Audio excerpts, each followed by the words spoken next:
And rolling. I don't see it, but okay, we're going to keep it moving. Welcome, welcome, welcome, everyone. Come on in. I see it now. Come on into our meeting room. We're going to get started shortly. Here we are. Come on in to our meeting room. I am so excited. I am Allie Sanders, the founder of Marriage Ready Believers, and we are going to have a phenomenal night. We have two special guests, so come on in, tag, share. Again, Marriage Ready Believers, we're all inclusive ministry, so make sure that you tag male and female. This is going to be a great forum tonight. Come on into the room. We want to make sure that we have everyone's undivided attention. I've been telling people, make sure that you get your popcorn and your candy, like we're going to be at a movie theater, because it's going to get sizzling in here. So make sure you come on in and tag, like, and share. And we're going to get started shortly. Added attention. I've been telling people, make sure that you get your popcorn and your candy, like we're going to be at a movie theater, because it's going to get sizzling in here. So make sure you come on in and tag, like, and share. And we're going to get started shortly. Whose computer is that one? I think it was mine, but it's not there no more. Okay, I think we're good. I think I just went to share it. Yep, just turn your volume down. All right.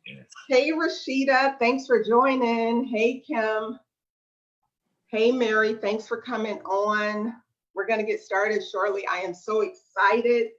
And make sure that you guys share, tag, like, men and women, Marriage Ready Believers. We are all inclusive, okay? So we want to make sure that we get everyone on.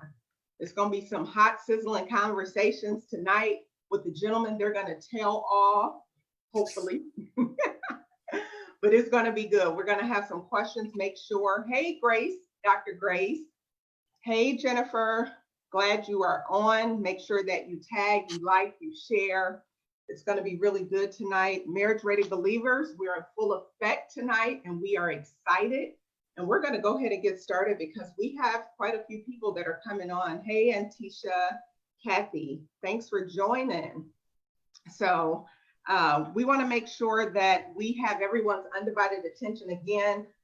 This is the forum that we're going to do tonight. It's called Quarantine Desires, a Male's Perspective to Relationship, Love, Dating in the midst of COVID-19 and also post-COVID-19. So we have the two experts here, which are actually my friends as well.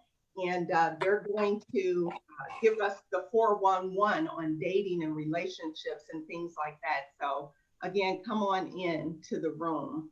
I see more people coming in. Good, good, good. So we're going to go ahead and get started because we don't want to hold anyone up. We want to make sure that everybody, like I said before, make sure you get your popcorn and your candy and your drink, because you don't want to miss this. You don't want to get up and go to the bathroom or go get something to eat, because then you'll miss Brandon and you'll miss Charles, and you don't want to miss them. So I'm just letting you know. So again, I want to welcome everyone again to coming on the Facebook Live with us with Marriage Ready Believers. We are very excited to have these two esteemed gentlemen. I've been friends with them for a very long time. We've had really great conversations together. We've shared together. We've laughed together. And I thought that it was definitely a good fit in regards to the quarantine or pandemic desires. I know many of us are facing maybe some dry spots in our dating, right? Because of the pandemic, we have not been able to get out and meet and greet and mingle. So we want to talk about that tonight. We want to discuss all of that tonight and how it's affecting us and how we can do better and find out what we need to do to get back into our new normalcy with the dating and the love and the relationship. So just a brief introduction about who we are and what we do. I'm Allie C. Sanders, and I am your host and founder of Marriage Ready Believers. And Marriage Ready Believers, we are a Christian-based mission. We are an organization, and we really strive to be a culture and a movement that's inclusive of men and women. we take a very holistic approach to making sure that men and women are prepared and they are ready for marriage. And I know a lot of us out there, we use the term single, and even before marriage ready believers, I use that term a lot. I would address myself as single, and I would respond to people when they would say, "Are you single?" And I would say, "Yeah." But for me, it wasn't a badge of honor. I know a lot of people wear it as a form of independence and a badge of honor, but for me, it wasn't. It was putting me in this culture or in this mindset that single, single, single, am I ever going to get married? And so with that, that's how this mission and this movement was conceived, from that word single. So if you want to learn more about our mission and our movement, just go to the website. You see it up on the screen, marriagereadybelievers.com. It'll tell you all you need to know. All you need to know. You can also become a Marriage Ready Believers with us and be a part of our culture and our movement. Again, we are all inclusive. Men and women are Marriage Ready Believers. So I am excited. I want to get started, right? So these gentlemen we have today, and again, this is Pandemic Desires, right? Quarantine Desires, a male's perspective to love, dating, and relationships. But the gentlemen that I have today, I want to really give a really good introduction because, again, I know their background, I know who they are, I know what they do, and they just have a very, very extensive background in so many different areas. So our guest today, we have Pastor Charles Middleton. He is the lead pastor of Mount Zion New Covenant Baptist Church of Detroit. It's a wonderful staple in the New Center area. I've actually been there several times, and just a great atmosphere, a great flock of believers. I encourage everyone, if you have not visited Mount Zion New Covenant Baptist Church in Detroit, make sure that you go visit them. It's a great, great place to visit. But Pastor Charles, he's been in ministry that extends beyond 30 years. So Charles, I know you told me to say that, so I hope I'm not dating you, but he's young, y'all. He's young, okay? And so he's been sharing the love and gospel of Jesus Christ for over 30 years now. Pastor Charles has done extensive missionary and evangelism work in India, Trinidad, and throughout the U.S. Pastor Charles is known for and has coined the phrase, "It's coming together." That is his phrase. And it's a very positive affirmation, allowing him to remain optimistic in the face of anything. So welcome, Pastor Charles Middleton. Thank you so much for being on this live broadcast. And then we have Mr. Brandon Brice. Brandon is the host of Straight Talk 910. Brandon has a very diverse and extensive pedigree.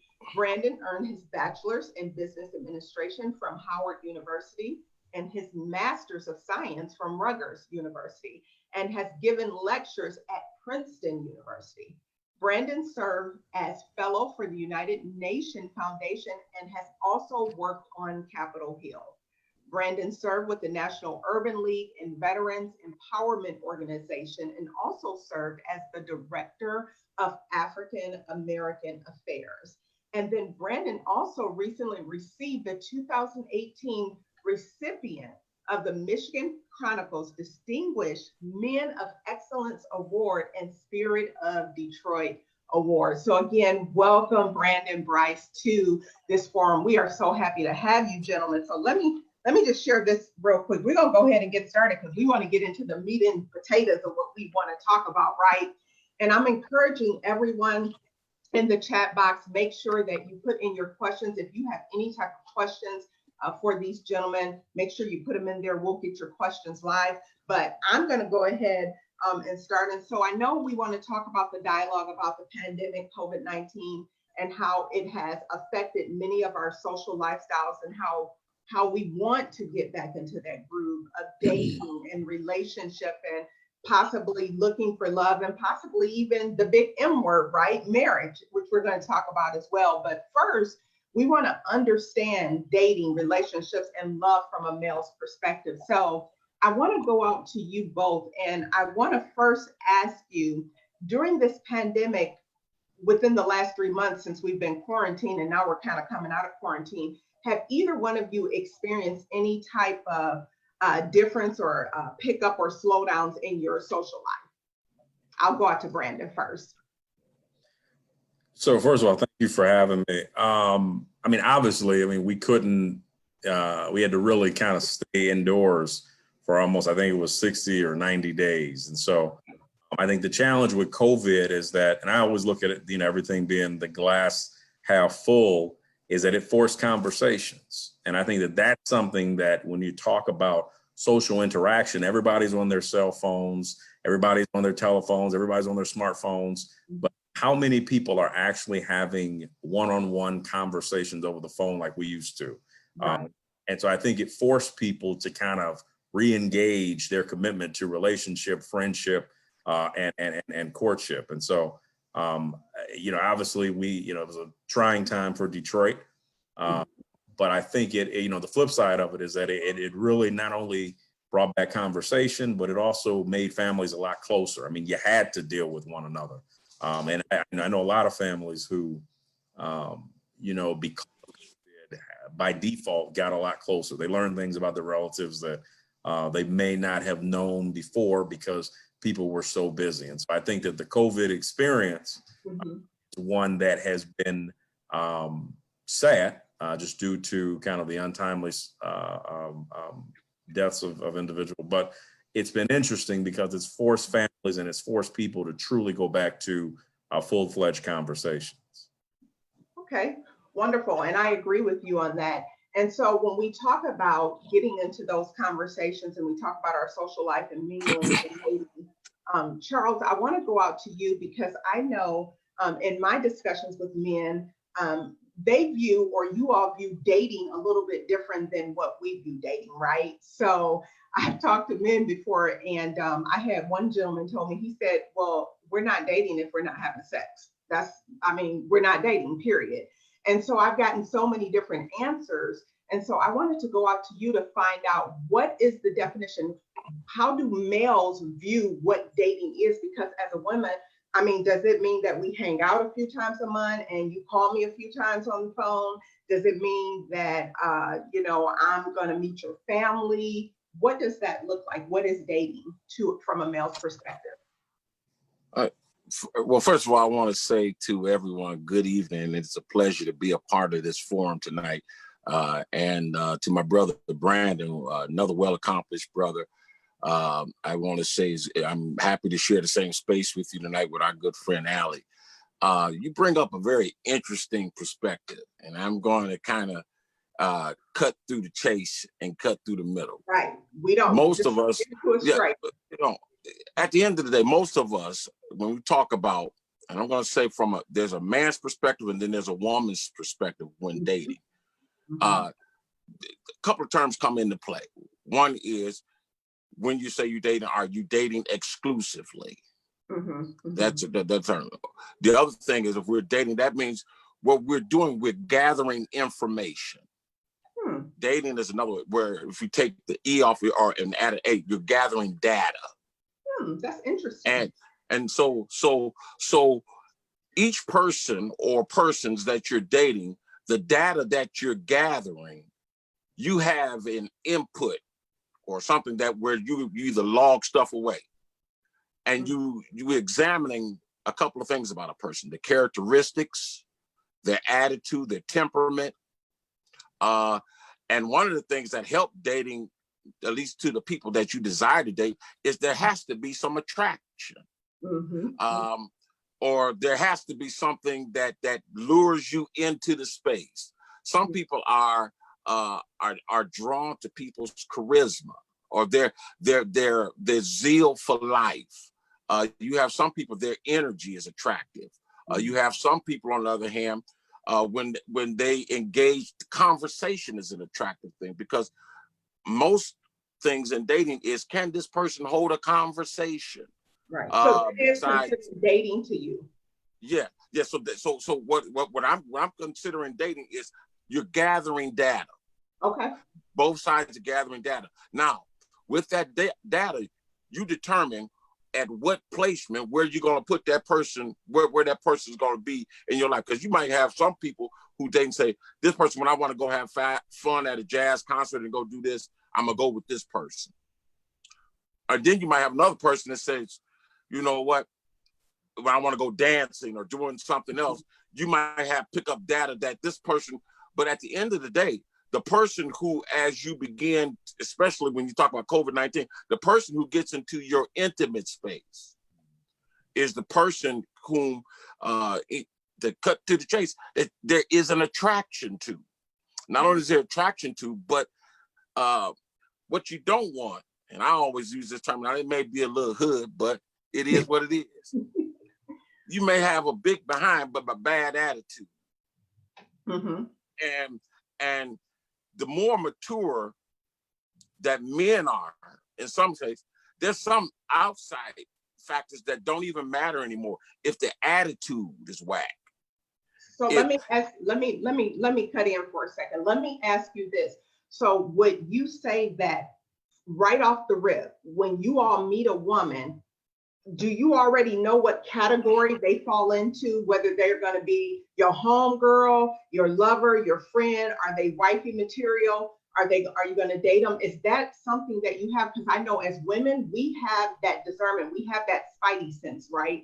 And I know, and I had this conversation with Brandon a few nights ago. We were talking, and we were sharing that men know when you meet a woman, you know whether it's to sleep with them, and that's it.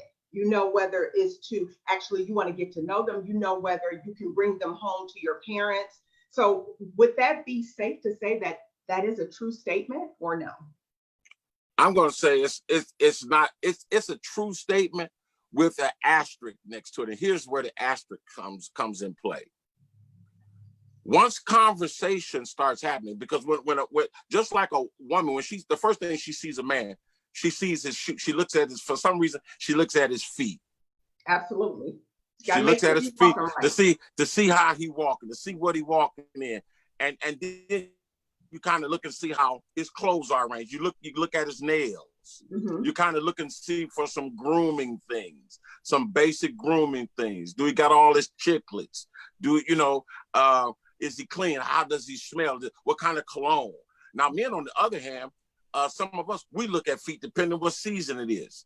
We look at the feet, we look at the nails, we look at certain finishes. And then what's key, what's key for me is conversation. So after that conversation, so let me ask you this. So are you saying after the first conversation, you can actually tell what category that woman is going to be in? You know what? I can tell or determine what kind of interest. And then here's the other thing. Mm-hmm. There is what you call human attraction. Oh, there is a natural there is a sense of attraction. Now, unfortunately, some of us, what we call attraction is nothing more than lust. Right. Mm-hmm. And under now, because we're believers, as we grow in Christ, we have to discern some things, because if we don't rule and get some of our lust areas in check, it won't help us to discern when it comes to choosing someone to date or to be in a relationship with. So and unfortunately, let me interject real quick. Brandon, what is your thought process on, and I know we had this talk, so it'll be interesting for you to share kind of a little bit what we talked about. How do you feel about that? When you meet a woman, can you right away tell after that first initial, I guess, conversation, whether it's at Panera or out or whatever, can you actually tell, well, yeah, I think I want to pursue her, or nah, she just gonna be somebody that I want to smash maybe? Well, first of all, I think there's a difference between boys and men. Mm-hmm. I think men, the smash part is something that we observed when we were younger. I think it comes down to, once again, that outcome of what is the conversation? Is she saying the right things? Is this someone that I would bring home or not? I think that's the first thing. Mm-hmm. The thing is that I also say that, when you talk about relationships as you get older, mm-hmm. What's important to some people may not necessarily be important to you. And so I think it really comes down to the guy. If the guy is a working professional, mm-hmm. There's certain things he's not going to tolerate. Right. There's also certain things he's going to be looking for. Mm-hmm. If the guy is not as serious and maybe just wants to have someone to hang out with, someone to just enjoy events with, then there's a there's certain things, there's a different level of commitment that guy is gonna look for. Right. And then I think the other thing is that when you talk about dating, time becomes a very valuable thing. From wasting time to prolonging that time. And so I think that as we get older, some people say that, it's kind of harsh, but I think when and I think just in fairness to both parties, when you know that a person may not necessarily be what you want or what you're looking for, with tact and respectfully, I think it's best to say, just in the matter of time, maybe this is not what I'm looking for, or in the matter of time, this is something that I'm looking for. And so no one wants their time wasted, whether it's their time or your time. That's an interesting point, but here is what we find, and I know because I speak to a lot of women just as I do men. That all sounds good and dandy, but what generally happens, and it's not you, but some men will continue to string and lead us on as if they're interested, and they're not. And we would respect it more if you just say, look, I think you're a nice person, but I just don't think we're vibing. We don't get that. We have to call you, we have to text you, and we have to get the ignore button in order for us to say, oh, they're not interested. It's just not happening. Ali, there's a verse, I think it's Paul, when they talk about when I was a child, I did childish things, but when I became a man, I put away childish things. And I think now you're talking about the difference in men versus boys. Okay. And I think that's it, that when you talk about dating and relationships, time is a factor, but also using discernment. And so I think a man who has a relationship with Christ, his important outcomes are going to be a lot different than maybe a guy who's not searching or doesn't have that same relationship with Christ. And so, but I'll tell you this, on my end, one of the things that is important to me outside of communication is how does she treat other people? Extremely important, because if a person treats other people or does not treat other people well, then that's a reflection on how she'll treat you, and vice versa. And so you can't really know when you first meet somebody what the outcome will be, but I think it's really important to pay attention to what are the signs, what is she saying, how's the conversation flowing, and I think I think just from a respect standpoint, it's important to pay attention. When you see red flags or not, address those red flags, ask questions. Right. I think one of the things is that, men are physical and women are audible. And so part of that is that it's important for men, as we get older, when we talk about finding a virtuous woman, is to put the physical to the side. It's great to look at, but the conversation really needs to be, what is she saying? Is this something that I can tolerate? I'm big on the 80-20 rule. You're not going to get 100% of what you want, but if she's speaking your language and you're speaking hers, then there may be a connection. Okay, that's a good answer. I just want to go back a second. You said that's the difference between boys and men. And right. I've seen men play these same type of games too. So you're right, there is a difference, but unfortunately, we as women still feel the brunt of a 50-year-old playing the 20-year-old game, trying to be something that they're not and still trying to lead women on. But I think that's an interesting point. So let me ask you this, and this is going to be a one-word question. So I'm going to pose this word to you, and I want you all to just respond back with one word. The first thing that comes to mind when I say intimacy. First thing that comes to mind. Charles. Cuddling. Okay. Brandon. Quality time. You look like you were thinking about that, Brandon. We're going to have to, you know what? We're going to have another discussion. I see that now. So cuddling and quality time. So it's interesting that you say that because, again, when we talk about getting to know someone, we know that we're physical beings, right? And a lot of times it's just guys and girls, they just want to go straight in, right? They just want to go straight into the intimate part and not really get to know each other. Would you say that being intimate too soon with this person can actually, what's the word I'm looking for? It can actually cover up what you really need to see. Would you say that that's true? Absolutely. And actually, I think when you do that, it cheapens the relationship. It cheapens the friendship, because what it does, it doesn't allow you to see who this person, the beauty of who this person really is. It allows you to see something that you probably shouldn't see from the start, as opposed to getting to know, do I enjoy being around this person? Right. That's just as important. Is this person a person I can be around? Is this a person who I enjoy just talking to? Is this a person who makes me laugh? I think when you focus on the physical and you don't focus on the connection and the friendship, it cheapens the relationship. So Brandon, so if you went out tomorrow and you saw a bad chick, right? So, and there was a great physical attraction, right? So you would just talk to her. It wouldn't be like you would want to actually get intimate with her right away. Well, I think men are human beings. I mean, people are people. But I think the question is not keeping her for a night, it's keeping her for a lifetime. And I think that's the decision that men have to make. Love it. Love it. So Charles, I'm going to ask you, how do you describe and adapt to a woman that is self-motivated versus a woman who is self-independent? Now, let me just share what I found. And I want to share this because I get this a lot. And so I'm interested to hear your perspective on that. So a lot of times men have shared with me that they didn't think I would be interested in them because they felt like they were underqualified, because they were trying to compare their accomplishments to my accomplishments, or what they see to what I see. You know what I'm saying? And so there, in my opinion, there is a huge difference between being self-motivated, which I would qualify to say that I'm a very self-motivated person. And basically that's just saying that I'm ambitious, I'm intentional, and I'm inspired to make things happen in spite of life situations.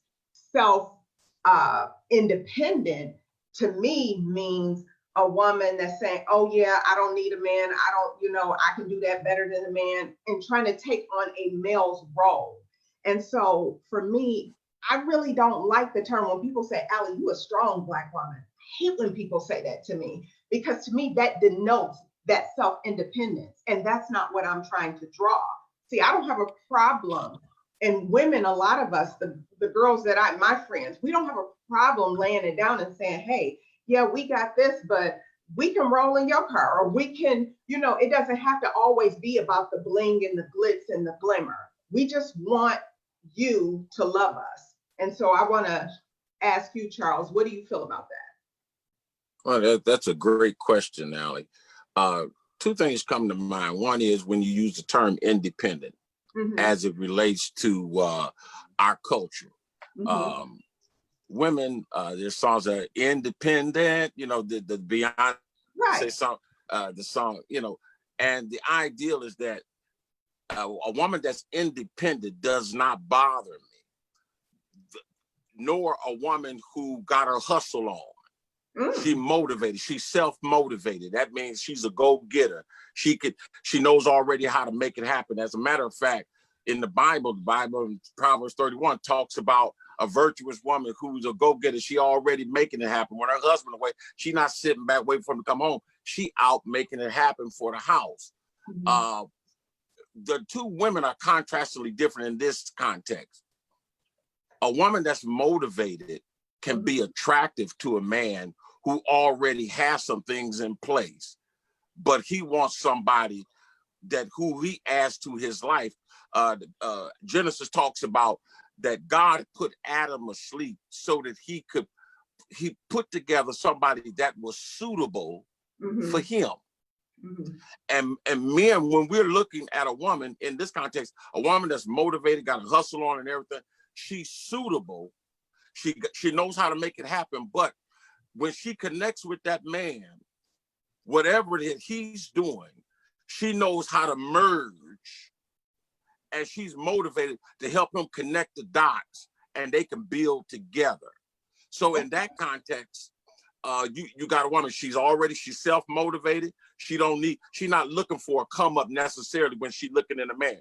because some women, they like you as much as they like in the, in the old, when you talk about the old street game is they looking for the dollar guy. Right. So I like you based on what kind of car. If you could drive a nice car, if you drive a BMW, I really like you. If you drive such as a car, he all right. But, or if you got a certain kind of job that draws, but that woman is already motivated. She's already, you can see her, she's organized. You go to her house and you see a jar that's sitting on the table one visit, but then you go back in, that same jar sitting there, something might not be right there. If it's the same jar. So you're looking for somebody that's got structure and order. So when you bring them to your world, because men, we have some order and some structure, but to have somebody that can help organize and bring things in order, that's an honor, that's a privilege. And as we develop and cultivate that relationship, that brings out one aspect. But the independent woman, the dangers about that sometimes is, and I look at it from this perspective, you can be so independent that you may give off the wrong signals or signs to the man that, you know what, I really don't need you. That's right. I was doing good before. And sometimes when you start getting slick with your mouth and start getting and everything and start talking like that, he might still keep kicking it with you for a minute, but that register in his mind, he make two things to see eventually some things that have happened is causing you to act or behave or take that approach. Because unfortunately, some of our beautiful sisters, they didn't get raised by a father. They didn't grow up around a male. So that positive influence, seeing how a man should treat a woman, so they felt like they gotta always, if they don't make it happen for themselves and look out for themselves, they're gonna take that mentality. So if the right man come along for that woman and help her work through that independent woman can be that woman that can also, you can merge with, if the attitude, if she's willing, and you gotta, and here's the key, love is going to be the determination, because at some point, as the conversation goes, she's going to reveal some parts about her upbringing that causes her to think that way. And what you try not to do is judge every woman who says that with the same as you do another woman, because they might have had some challenges that causes them to take that approach and feel like, I can't trust a man. I can't put all my apples in another man's thing. I got this myself. But eventually, over a period of time, she discovers that this man really loves me. Right. But the key is, what you hope is that by the time you realize that he's already decided that, you know what, it's time to turn the corner. And at that point, that other feeling that sometimes that may draw women to take that mentality is that thing called rejection. Right. That triggers then what she responds to. I'll say, oh, I never knew, nigga, you wasn't nothing in the first place. And I'm just saying in that term, because sometimes then we throw off because now you feel rejected, but all along your independence was a point of showing rejection to him. And it's not all right, but it's not all wrong. Okay. Each woman is going to be different, and how a man looks at that, he's going to determine, depending on what stage in his life. A man in his 30s, he might be a little bit more patient, but as you get 40 and 50, you want to see that there's some things. Okay, is this person turning the corner in this area or not? And then you got to have that flat out conversation. Good stuff. So let me ask you, gentlemen, this: does one's spiritual views play a major role in dating and or relationships? So would you date or even consider marrying someone who was of a different faith or religion? It's funny. I actually toiled with this because I think when I was younger, I tried to get around the faith theory and the relationship. We enjoy each other. Let's leave it at that. Right. But I think as you get older, there's something around your values and how you want to raise your household. And, I think it was Joshua said, it's for me and my house, we serve the Lord. And so when you talk about two people who are considering sharing a life together, you can't serve two masters. I mean, and I think that's pretty much where you are with that conversation. And so I think that part of it is, how do you make faith kind of your priority when you talk about, well, what are the things that I'm looking for? Obviously, you may share differences, but when you talk about, you know, first of all, does my significant other believe in Christ? Number one, I mean, if I were dating someone and they said, hey, I'm an atheist, which is, you know, it's fair, you can be what you want to be, that would be a conflict for me, because my father's a minister, and I myself have a strong faith in Christ. And so I think that's a conflict.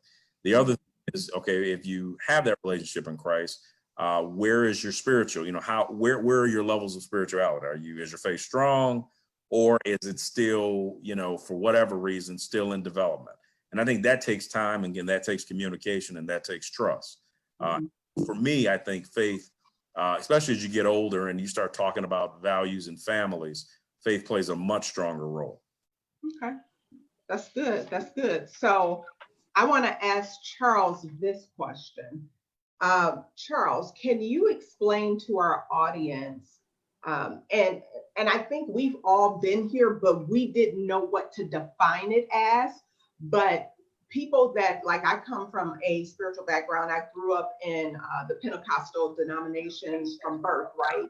And so we always think of the words soul ties. And when you connect with someone and then you disconnect from them, you wonder why you're still thinking about them, and why your body is still twitching for them, and all of those things, because in reality, those soul ties have not been destroyed. They have not been broken. So can you speak to our audience about the significance of those soul ties and what we need to do to break those soul ties from our lives so that we can move on to embrace and draw the right men and the right women? Yeah. This is such a real question. And I'm glad tonight we're doing this in this forum, because I have a little bit of insight, at least from a spiritual perspective. And all of us, at some point, we can relate to this. One of the things that happens when we date, whether it's at the early part of your life or any tenure in life, once you open up that part of, you start having sexual intercourse and intimacy with another individual, you're actually becoming one with that person. What that man is actually doing, whether or not he is releasing his energy into you, he's releasing himself into you. And the Bible talks about, and the two, that means the individual will become one flesh. It's only one way that can happen. It happens is through intimacy. Now, when that happens, and that relationship does not end at the altar, or Right. First of all, here's the thing: from a Christian perspective, we shouldn't be having sex. And so, what happens is, when we disobey, the consequences for our choices and our disobedience will always lead in a bad sense of bringing something into play that was not into play originally. In other words, if that relationship don't work out, you're feeling mad at them, and vice versa. Now all of a sudden, you're trying to move on. But you find out that you can't move on because you still got that person, him with you and you with her, and vice versa. And that soul tie, that intimacy has now, it has connected two individuals. And now you've tried to move on. And here's the thing that you've taken into it. You've taken the memories of that relationship. And here's the thing, the soul tie can work two different ways. You're living in a day and age now where, unfortunately, Christians are getting divorced. So you might have been married for 15, 20 years with somebody. Now, all of a sudden, you're not married anymore. So now you're trying to move on. But trying to move on, you still got a soul tie with your ex. That's from a divorce. Now, from those who are single, depending when you date, when you first see that person, Now, what are you doing when you go into the next relationship? You're bringing the relationship from the past into your next relationship because you wonder, I wonder how they gonna do it. Mm-hmm. And you start playing the thing with comparisons. Now, here's the dangerous part with soul ties, and I'm trying to have the Holy Spirit really help me as because I think a lot of us can be free in this area. When you begin to break soul ties, the first thing you have to admit, first of all, Lord, I need to repent. Mm-hmm. Because what happens is when you start a relationship off by having sex, it clouds discernment and it clouds what you really want out of a relationship, because you might think, oh, they're rocking my world, but you might look out over all the character flaws. Mm-hmm. Yes. You might overlook all the other things, and then you get addicted to the sex. And the thing is, what you taking on, you've got a spirit of lust, and now you're lusting. You're not really in the relationship for the relationship. You're in there to satisfy a lust factor. So you don't know if you're dealing with a person, are they drawn to you or to the sex of you? And when you do that outside of marriage, and it doesn't mean that you're two human beings, but man, trying to govern a body that when you belong to Christ, it don't belong to you. And then you have to manage how you're intimate. Now, all of a sudden, you've got a soul tie. And what happens? You don't get married. Right. And you're trying to move on, but you can't get this other person out of your system. Mm-hmm. And so now here it is, you're dating somebody who you really, really, really, really like. But you still got Tom, Harry, and William. Mm-hmm. And he still got Sheila, Lolita, and Dawn all in his brain. Right. So you bring all of these, and what it is, you got these soul ties. And so what a soul tie will do, it will not only cloud your vision, but it will cloud your discernment. And once your discernment get clouded, it's hard to break loose from something in your past and get to your future if you don't break that past part. In other words, what I'm saying is cutting all of the strings. And the only way you can cut the strings, you gotta recommit your body back to the Lord. Mm-hmm. And you have to ask for forgiveness. You have to really acknowledge that you did wrong, but you got to remember a lot of our audience, they may not be of a Christian faith, and we don't, we respect that if you're not of the Christian persuasion, but for people that are not and don't really understand the soul tie piece, but know that it's something that keeps drawing them, I would say, to them, ask God to remove, what you did in the past, those mistakes, because I believe that when you ask, and the Bible tells us that when you ask for forgiveness, God is faithful and he will forgive us right away. But we have to acknowledge first and then say, Lord, I don't want this. But here's what happens. Here's what I found that happens. People say they don't want it. And I'm talking about men and women on both sides. But when you at home and you don't have no man and men don't have no woman, you start thinking in your mind, man, that was good. The last person I was with. You know what I'm saying? And that's real. We keep regerminating that. It keeps coming back up in us because we feel like we don't have anybody to fill that space. Now here's the part. Brandon has something to say. Yeah. So this is an interesting point, because now you're getting into the conversation of your environment will change you before you change it. Mm. You talk about, how do I make sure that I don't put myself in certain situations, or how do I make sure that I fill those gaps with things that are constructive? Because it doesn't just have to be having a relationship or having intimacy. It can be doing other things that could be challenging. And so I think that's where it comes down to, if you are spiritual, how do I make faith a little bit more? How do I get stronger in my faith? How do I go, don't forsake the assembly, minus COVID, and be around other worshipers who are still trying to do the same thing that I'm trying to do. And so I think who you surround yourself with becomes extremely critical when you're talking about trying to get a closer relationship with Christ and trying to avoid those spiritual connections that may not necessarily be healthy. hmm And I want to say this too, which leads me to my next point. And I know we've had this conversation, and it's real important because, again, everybody may not be a believer, and some people enjoy intimacy. They enjoy that peace, and they don't see anything wrong with it. And we're not here to convict, because that's what the Holy Spirit does, right?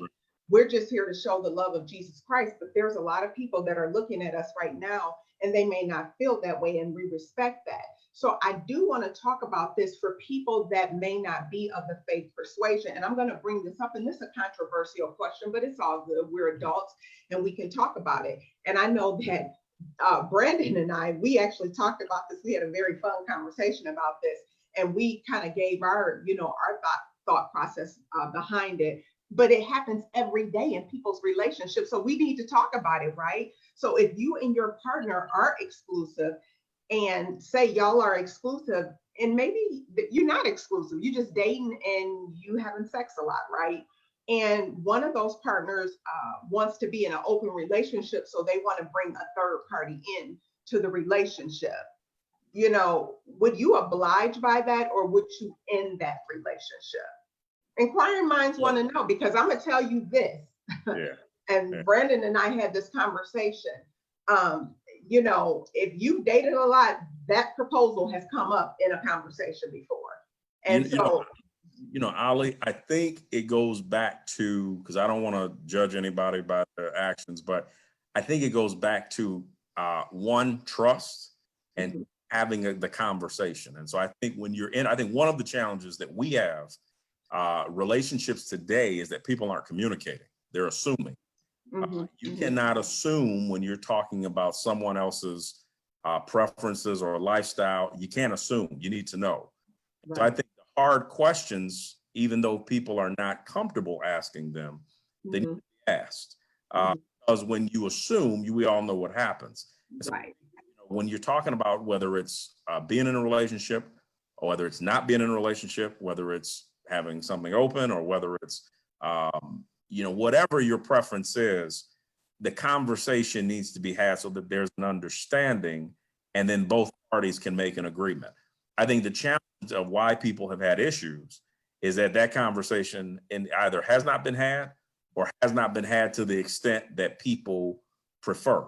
And the other thing is, I think people don't want to have the conversation because they're scared about what the other person might say. You can't be afraid when you're talking about your relationship, because it's a team, it's a partnership, right? And that's what makes it successful. Good.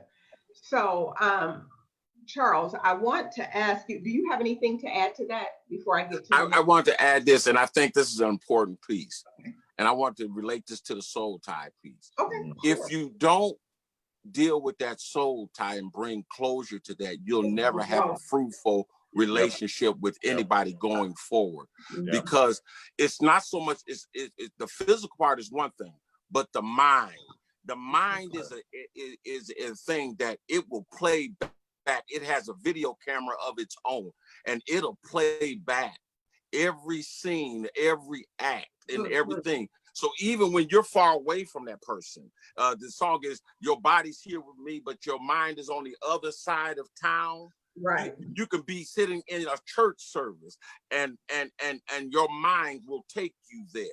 Or you could be out on a date with somebody else, and you might see them, and it might trigger.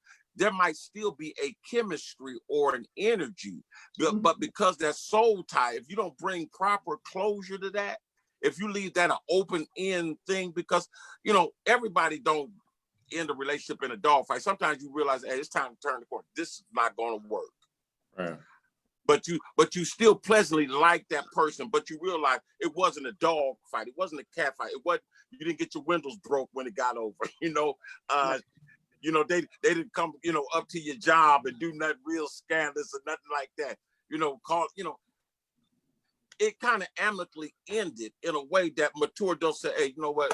We realize that this is something it's not going to turn the corner. Hey, I love you, and I wish the best for you, and I know that there's some good things happening for you in your future. But that intimate part. Now, here's the consequences for our choices. when we get outside, and I'm talking to believers here, when we make those choices, the consequences is that the mental part is something that the residue of that will from time to time, you're going to have to always cast down every imagination and bring into captivity every evil thought under the obedience of Jesus Christ, because you're still wrestling in your mind, because you may still like some things about that person, but that thing that you like about them is the physical part, but there were some other things that gave you the signal, this is not the person who I want to say, we're going to get married. Right. And right. what happens is when we expose our bodies in that context, that feeling of shame, that feeling of like, because sometimes somebody's going to say, I was used, or feeling like they're used, because you give yourself to a person. Right. And men might look at it, because men, I like the way Brandon put it earlier, men, we are, intimacy or physical is one thing. That's one of our ways we express ourselves. Right. Women, when they share their body, they're saying they trust you. They're saying, I consider you a possible life partner. And one of the reasons why you got to do it God's way, because then you can save. Now, here's the thing. If you've already done it, you can repent and make some adjustments in how you relate intimately, because it won't fog your decision making when it comes time to saying, am I going to get married? Because many people get married, and some people really don't want to be married. They just want a wedding. Right. But what about, okay, so let me ask you this. You said some people don't want to get married. They just want a wedding. But why does it seem like it's more difficult for some men to fully devote themselves to a relationship? You know, what do you feel is typically the holdup as to why men only want to date but not marry? That's a good question. Two things may come into play is, and it's actually, I connected to one of your points you made. In the culture that we live in today, you have some women who really have it going on financially. And sometimes it used to be years ago, the man was the breadwinner. Right. And a men's security was based on their job, their position, and economically what they had coming in. And so they could lead, have a family. But when you come into a relationship sometimes, and it's just a fact, women are, at least in our culture, they are more educated. Some of them are more well-established credit-wise.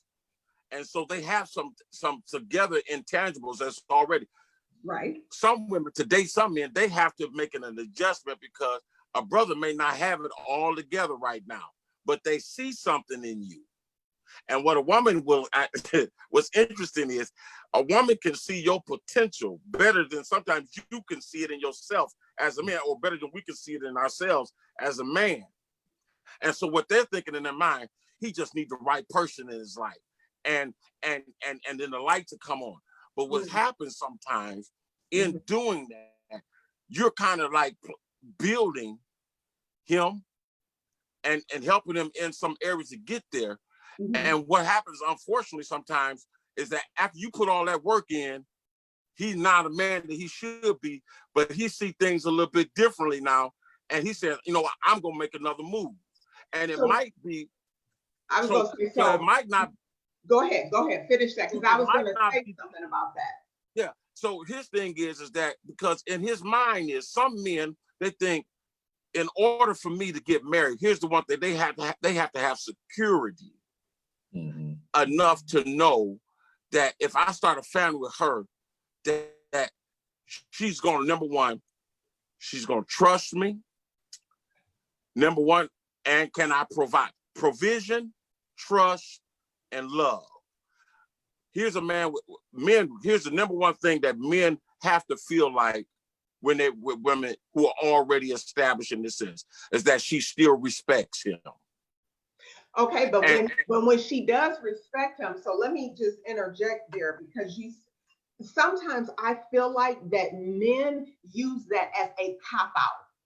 You know, my finances are not together. You got all of this, but I still need to get things together. Sometimes I think it's more internal and they just don't want to commit, as opposed to, saying that they got to get stuff together. We all got to get stuff together.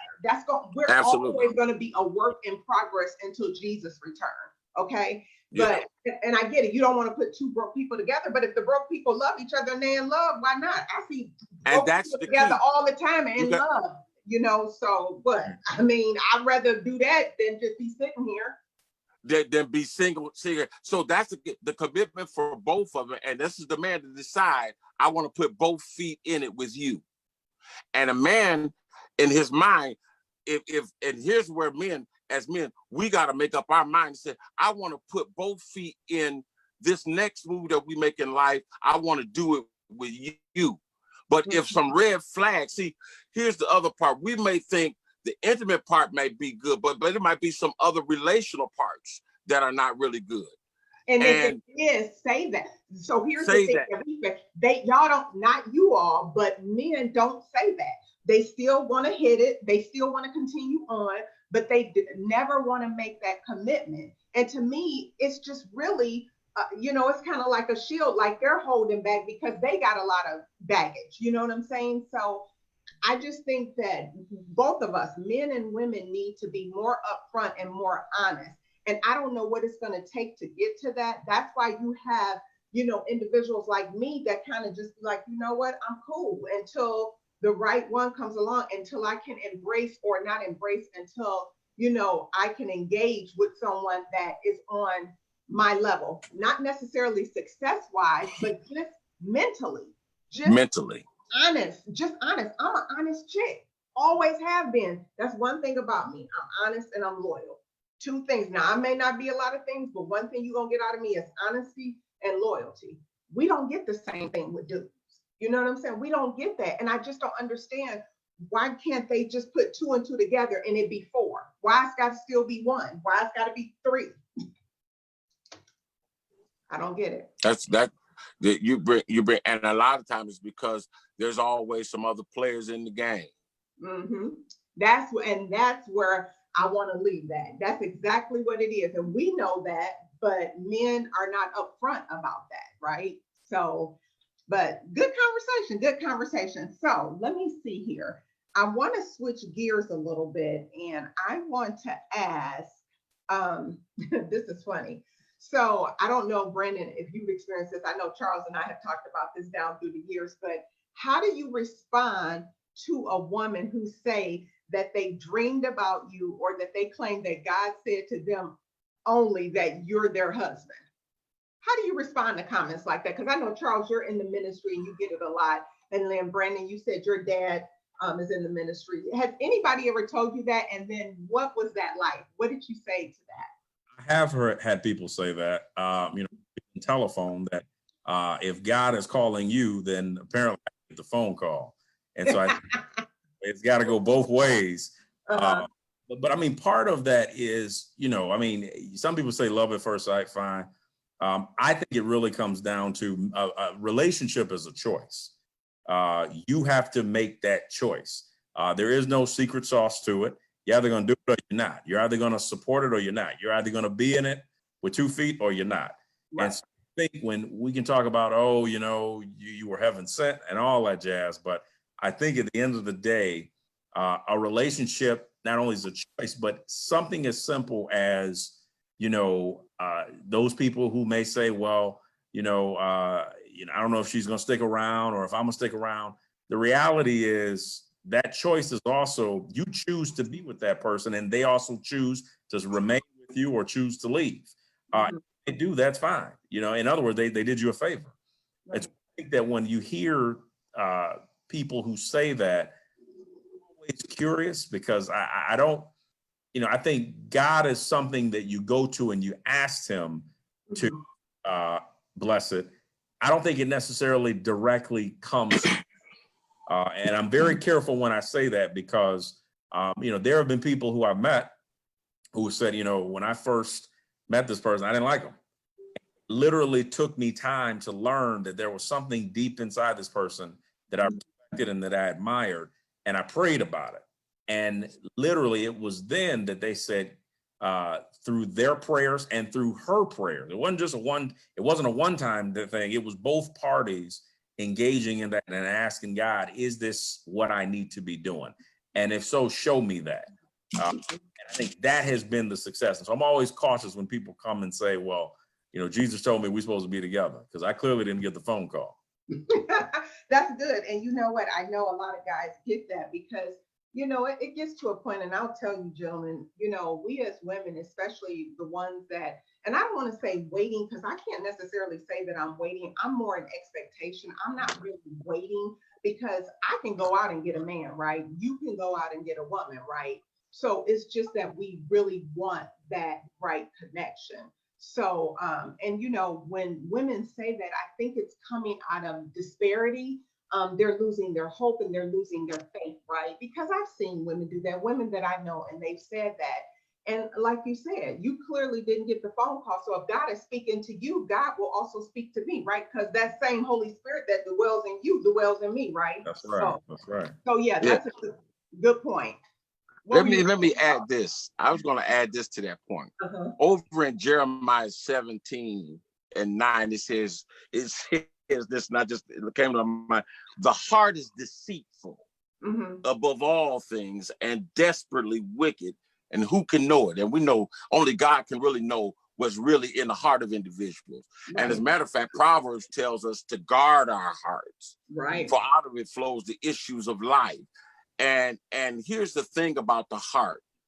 When we get those kind of, somebody says, I had a dream, the heart, sometimes it's got to always be checked, because the Bible says it's wicked and it can be deceptive. Somebody says, I'm following my heart. So as a man think of, or as a woman think of, so is he. If you start dwelling and thinking on somebody, I promise you're going to dream about a lot of people. A lot of people dream about Michael Jackson. A lot of people dream about, their favorite, Denzel, or somebody might have dreamed about Beyonce. If you dream and you meditate on those kind of thoughts, you'll have a dream. But the thing is, if you don't filter what comes through your mind and what through your heart with the word of God, you're going to find yourself in an imaginary world. And that's the danger of being in a virtual world, because it desensitizes you at some point where you'll make up your own world and you'll operate in that, and you'll try to relate to a person out of a thought or out of a dream. A dream might be one part, but what you need to do is a confirmation before you say that. Before someone tells you, I dreamed about you and I saw me and you walking down the aisle. Before we run with that, let's establish that we like each other. Right. And like is good. Like is very important. Because you might love, but some people you cool with them, but you really don't like them. You love them, but there's some things you really don't like. And Brandon said something that was so true. I usually, when you're looking at the individual, the woman, or in this case of men who are watching, you're looking at a woman, you're looking how they treat other people. Are they compassionate? When you go out to dinner, are they real snooty, or do they do how they care about themselves when they talk to the waitress? You look at how they communicate to other people. Then you look at family relationships. I look at how she relates. If she doesn't have a father, I look how she relates to the men in her life. Does she have a good relationship with anybody in her life? If everybody in her life is always, I stay to myself, I'm good, then that tells me there's some relational problems. There's some areas that need to be healed. I would recommend for every single person, before you go into a relationship, get healed in some areas where you broken at. Ask God, show me the broken side of me so that I can be whole, so I don't bring that into my next relationship, so that I don't feel like I have to. See, when you go into a marriage, the thing is, some people look at it, who's going to be in control? And unfortunately, because you want to control the narrative, because I'm never going to get hurt again. But the truth is, love will always put you in a position where you can possibly get hurt. It ain't real love until your heart will be exposed to be hurt. That's right. So what you got to do when you're in that position and you're looking at love, and you saying, Lord, I see a part in me that needs to be healed. And when you go, who's going to control or who's going to change? Because when the two become one, something changes. It's not about who control. It's not about me. It's about us. Right. And getting the us part is a changing part. Mm-hmm. That you make a decision that says, Lord, I want to go into another relationship. I'm carrying the residue of this other broken relationship. And as soon as I see a sign in this individual, I'm just going to break it off before I can even work through it. I don't have the patience to work through an argument. I don't have to work through a bad day you might have had without communicating to discover that, you know what, it might be wise to communicate. If they had a bad day, ask them what happened today that make you respond like that? Because now you're gathering data. You realize you got some new information that you didn't see in the first 3 months. That's good. This came now, all of a sudden, now you had a disagreement, and they might have snapped on you and said something about you that you didn't hear before. But what it gathers is that when our temperament, when we get mad, what I'm looking for, what do you say about me when you mad? You know, because then that tells me a whole lot. Now, if you the kind that you know, because women, they are as lovely as they are, and men can be the same way. I know some women that they can emasculate a man with their mouth. Mm-hmm. In other words, they can say some things about him, and once you cross that level with a man, he might forgive you, but he'll never forget about that, and that's a hard area because you cross the area where he might have came close. Certain things that it almost brought a rage out in him. Right. And it might have been something that he experienced from being in the home, whether or not he was raised by his mother or other women in his life. And a lot of us come from different, diverse backgrounds and relationships, and we bring some pain, some of it undealt with pain. Mm-hmm. And we bring that insecurity, bring that rejection, we bring that pain of those words spoken over us, we bring it into our next relationship. And as soon as those things start manifesting in a way that remind us of that, we just break out like the Hulk. It can bring out the Hulk in us, or we get cold-hearted. You know, some of be like, hey, you know, it's time, you know, it's over. Right. You fired. So let me ask the old term. Let me ask this, and that was good, Charles, the way you explained that. And I'm glad you explained that, because we as women need to know that, and also men need to know that as well. And so as we're winding down, I think we have probably about 5 to 7 minutes. There's a couple of more questions that I want to ask you, and then we're going to kind of close it out. And for everyone that's on Facebook Live with us, thank you again for joining. We are going to have part 2, and part 2 is going to be, I believe, July 13th. So make sure you mark your calendars and tune in, because we're going to have 2 additional gentlemen that will be on our Facebook Live, continuing this relationship conversation, love and relationship, and just really get deep so that we can all at some point experience that. But a couple of questions that I want to ask. And this can be really a short end question. What do you consider is the most important quality in a woman?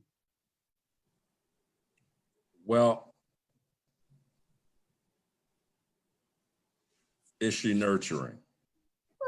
Interesting. Okay. And I say that because that spans to you, meaning that spans to the family. Mm-hmm. And that spans to the nucleus of what you're trying to build. If you guys are trying to build, you know, I mean, everybody should seek to build an empire, but if you're trying to build a family, the first thing you need to know is she a woman who is caring? You know, is she nurturing in the sense where she cares about something and someone? I immediately look for that. If that's not there, then we can be friends. Okay. And I think that is important when you're talking about, you know, things that, you know, her value system is important.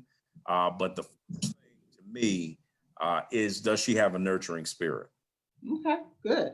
And Charles?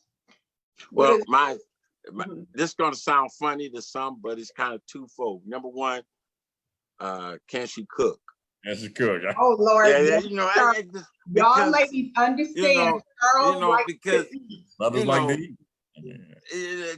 I'm trying not to just put that as a major prerequisite, but it's up there at the top of the list. But I have to, along with what Brandon said about the nurturing part, I look at the heart. Mm-hmm. What kind of heart do they have? Are they compassionate and love for people? Because the ministry that I'm in, it's a people's ministry, Mm-hmm. and unfortunately, if you're connected with the wrong person, they could make or break everything that you're trying to do in God if they don't like people. Mm-hmm. You gotta love people, and if you don't have a heart for people, and sometimes you might have to work with somebody because you don't know why they feel that way. They might come from a family where a lot of stuff is chaotic, and they distrust people, and so they're apprehensive about opening themselves up. So sometimes it doesn't mean that just because you got a bad heart right now that it can't be healed and that it can't be open to relationships, that that person whom you're dating with, that they share with somebody that can help, not only is suitable for what you're doing, but they love people. Right. Because they're a reflection of you. That's a reflection of me. I'm a loving person. Right. So if I have somebody around me and they don't like to be around people, every time we get somewhere, they're gonna be like, I'm ready to go. That's right. That's gonna be a problem. And at some point, I'm gonna say, well, get to going. Yes, you are, and yes, you will. Yes, we'll get to going. Do what you gonna do. Right. Get to going. So that's good. And so one of the things that you were saying about that, I want to bring this in because this is good. And as we wrap up, I'm going to ask you two more questions, but want to get your perspective. So we talked about a lot of different things tonight. We kind of unpacked a lot of different things. So I want to hear from you in a very short time. What would be considered an absolute deal breaker in a relationship, or even when you're getting to know someone? What is the absolute deal breaker? Like if they do it once, you turn it around and you going the other way and it's a done deal. Or do you have any deal breakers? No. The first, there's two for me. Mm-hmm. The first, because my faith has gotten stronger over the years, is, do you believe in Christ? Now the levels, we can work on that. But if you say no, we can be friends. Okay. Because that's important to me. Right. The second one I would say is, and I'll go back to Charles's, is watching how this person treats other people. Mm-hmm. If you treat people with disrespect, mm-hmm. only is that a reflection on me, but to me, it's an immediate turnoff. Those would be the two things. Okay, good.